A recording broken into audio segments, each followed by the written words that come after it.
ಮಂಗಳೂರಿನ ಕೂಳೂರಿನಲ್ಲಿರುವ ಗೋಲ್ಡ್ಫಿನ್ ಸಿಟಿ ಮೈದಾನದಲ್ಲಿ ಸೋಮವಾರದಂದು ದಕ್ಷಿಣ ಕನ್ನಡ ಜಿಲ್ಲಾ ಬಿಜೆಪಿ ಘಟಕದ ವತಿಯಿಂದ ಆಯೋಜನೆಯಾದ ಪೌರತ್ವ ತಿದ್ದುಪಡಿ ಕಾಯ್ದೆ 2019 ಬೆಂಬಲಿಸುವ ಜನಜಾಗೃತಿ ಸಮಾವೇಶದಲ್ಲಿ ಪ್ರಧಾನ ಭಾಷಣ ಮಾಡಿದ ರಕ್ಷಣಾ ಸಚಿವರು ಪೌರತ್ವ ಕಾಯ್ದೆಯ ಬಗ್ಗೆ ಕಾಂಗ್ರೆಸ್ ಮತ್ತು ಇತರ ಪಕ್ಷಗಳು ತಪ್ಪು ಮಾಹಿತಿ ನೀಡುತ್ತಿವೆ ಎಂದು ಆಪಾದಿಸಿದರು.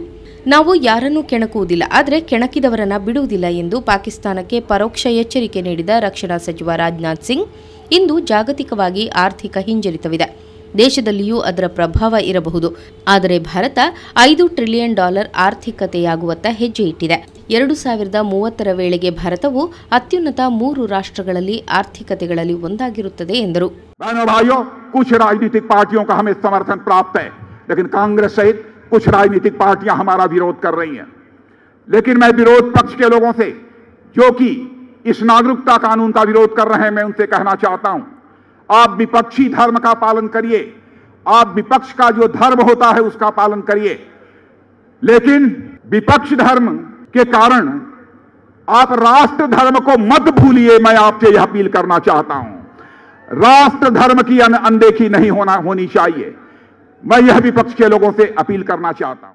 ತಮ್ಮ ಭಾಷಣದ ಆರಂಭದಲ್ಲಿ ಎಲ್ಲರಿಗೂ ನಮಸ್ಕಾರಗಳು ಎಂದು ಕನ್ನಡದಲ್ಲಿ ಹೇಳಿದ ಸಚಿವರು, ಈ ಹಿಂದೆಯೂ ತಾನು ಮಂಗಳೂರಿಗೆ ಬಂದಿದ್ದೆ, ಆಗ ಇಷ್ಟೊಂದು ದೊಡ್ಡ ಸಾರ್ವಜನಿಕ ಸಮಾರಂಭದಲ್ಲಿ ಭಾಗವಹಿಸುವ ಅವಕಾಶ ಬಂದಿರಲಿಲ್ಲ ಎಂದರಲ್ಲದೆ ಪೌರತ್ವ ಜನಜಾಗೃತಿ ಸಮಾವೇಶಕ್ಕೆ ಸೇರಿದ ಜನಸ್ತೋಮವನ್ನ ಜನಸಮುದ್ರ ಎಂದು ಬಣ್ಣಿಸಿದರು. ಜಮ್ಮು ಮತ್ತು ಕಾಶ್ಮೀರದ ವಿಶೇಷ ಸ್ಥಾನಮಾನ ರದ್ದು ಮಾಡುವ ಬಗ್ಗೆ ಪ್ರಣಾಳಿಕೆಯಲ್ಲಿ ನೀಡಿದ ಆಶ್ವಾಸನೆಯನ್ನ ಈಡೇರಿಸಲಾಗಿದೆ.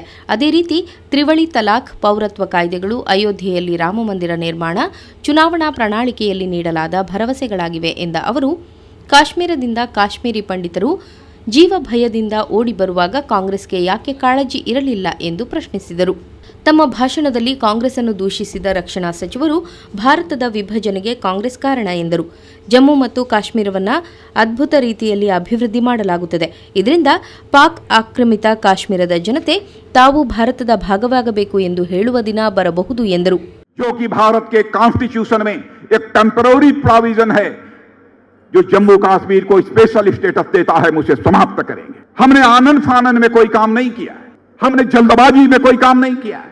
हमने जो जनता से वादा किया था उसी वादे के अनुरूप जब हमारी केंद्र में पूर्ण बहुमत की सरकार बन गई बहनों भाइयों, तो इस धारा 370 को हमने समाप्त कर दिया. और मैं आपको याद दिलाना चाहता हूं, डॉक्टर श्यामा प्रसाद जी मुखर्जी जिन्होंने भारतीय जनसंघ की स्थापना की थी, उन्होंने भी उस समय कहा था जम्मू कश्मीर की यह धारा 370 यह समाप्त होनी चाहिए.